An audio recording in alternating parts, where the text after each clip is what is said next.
I've seen a lot of really dumb eBay videos about how to go buy clothes and other stupid things to sell on eBay. That's not what it's about. This is where we put the stuff to go out the next morning if we're packing and shipping during the day, whether it's UPS, FedEx, or USPS. And we've been doing this for several years. There's the workstation. You want to have an eBay screen. You want to have a spreadsheet screen where you're tracking things because eBay disappears after 60 days. You want to have a good thermal label printer instead of paying for ink and trying to tape labels onto stuff. That's a big deal. We used to be a little more organized, but we're getting close to retiring from this.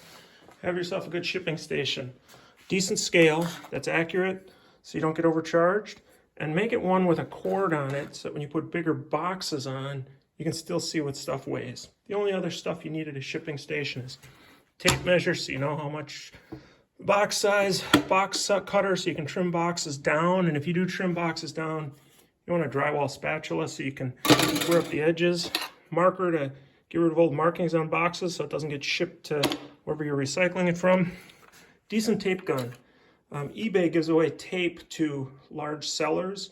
It's not the greatest tape. Sometimes it doesn't stick so well, so you got to use a lot of it, but it's free. So make sure you've got that too. And when you're listing stuff, I see people talk about how to list and get the best view. The biggest thing with listing stuff, again, these thermal printers, got to have them. If you're going to waste your time taping on labels made out of 8.5 by 11 sheets and paying for ink on that, eBay's going to pain in the neck. But if you can use one of these kind of printers with thermal so that it's just a heat process to put the lettering on, no ink at all, and it doesn't get wet and blurry, works perfectly, that's the way to go. So I've got these Zebra LP 2844s. They've been great. And I've always kept a couple extra ones around here. I'm going to sell this one in case somebody wants it. And I'm sending along, in addition to the power cord, which plugs in here, and the old-fashioned cable that hooks up over here, I'm also going to send along a newer style printer cable that'll plug in here. So if somebody wants to get a good thermal printer, this is the way to go. When you're taking pictures of stuff, the main thing I always tell people is think of it as a Rubik's Cube. If you take straight on shots, they're pretty useless. But if you get the corner angle, so you can see this side, this side, this side, take a shot, turn it 90, take the shot, turn it 90, take the shot, turn it 90, take the shot, and then flip it upside down, do the same thing, get some shots of, if there's specific instructions or serial numbers, make sure you get shots of that. And if there's any damage, if somebody modified it, like here somebody put a little clip on the back for the cords, make sure you share that. Nothing's worse than buying something on eBay and getting it damaged, and you know darn well the seller knew it was damaged. People don't mind if it's used, but be honest about it. The other thing you got to have if you're going to be doing eBay, make sure you've got like an inventory organization system. I just have item number and I start at 1, and when I get to 1,000 I start over. If I haven't sold 1 by the time I get to 1,000, I need to throw it away. So anyway, 126-4 just sold. That's why I'm coming down here. I'm gonna get this box and I'm gonna take it out and show you how the sale process works. So I'm gonna take this over, drop it on the shipping point, and see what it weighs.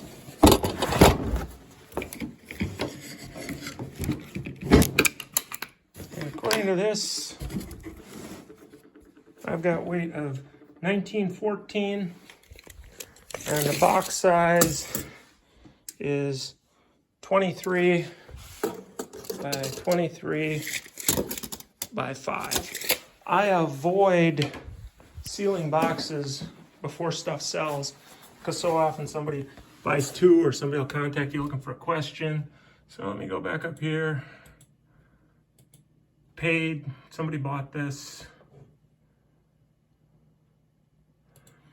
It says over here it's 20 pounds.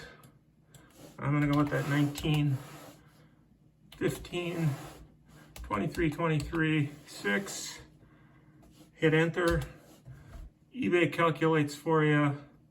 And if you try to go around eBay and do stuff yourself, you end up paying so much more for shipping. You might as well give eBay their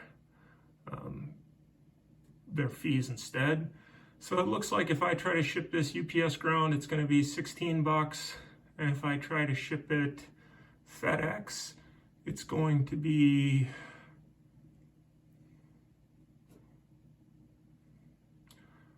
UPS second day is $17. Priority is 24. FedEx is 16. UPS is 15. UPS is easier for me. Only for me. I like the FedEx drivers, guys, but it's hard to get them to come through here. So now I go purchase shipping label. And when the label pops up, I hit the print the label. Here's the label. I don't want to give you the guy's address. I hit print. And I got the designer printer. And then I've got my spreadsheet where I track stuff because the IRS is going to want to know if you made money or not. I'm going to hit print. And it's going to pop up on here. And that's the label. And then when I get that label off, I just come back over here, take the box, get the tape gun so you can't see this.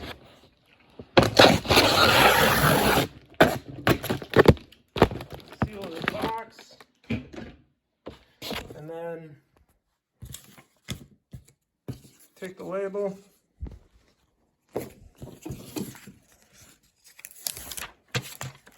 Put it on over the top of the prior label that somebody had. And I'm done. I don't have to screw around with a bunch of label stuff. So if you think you're going to do eBay, I encourage you to do it. It's a genius thing. It encourages you to buy high quality stuff in your life instead of cheap crap, because if you don't use it, you're going to resell it. The amount of stuff that I've had in the way of tools and parts and recreational devices, motorcycles, ATVs, skis, water equipment, hiking equipment. But you buy good stuff because you're going to sell it to somebody else, and that's all good. And then nothing goes to waste. You don't need to throw it away. There's a lot of ways to do eBay. I talked to somebody that he goes to rummage sales and buys old appliances and ends up selling the manuals out of the appliances. And go back to orders, see if there's another order. Nope, that's the only order we got right now. Anyway, this guy goes to the rummage sales, buys old appliances, toaster ovens, vacuum cleaner stuff. He gives away the appliances at Salvation Army because he doesn't think it's worth the hassle. Too many times they don't work. And he sells the manuals and the packaging on eBay. Crazy. But if you got something, it's worth something, and it's unique, it's a place to get rid of it. But I'm telling you, the most important thing you need to have is this sales station. Like I said, if you don't have this come out, you can't see it. You know, I can't see the scale. Have a little organized selling location, and then have a decent spot where you can do the sales and the listings. And at your picture location, like I said, just have a decent, clean listing spot with some good fluorescent lighting overhead. And the other element that I think is important is I'm using Google Drive for photos, and I use a Samsung phone so that it's a Samsung, what do you call it? The Google phone. And that way, everything transfers. My Google Drive's loaded. I don't have to mess around with transferring photos. If you're working off a Mac, you probably want to use an iPhone and your iCloud. I don't care either way. But the point is, don't waste a bunch of time moving pictures around. Make sure that whatever camera or phone you use is automatically linked. And I'm telling you, the biggest time saver that we've had in eBay is this thermal label printer. Thanks a lot. Subscribe.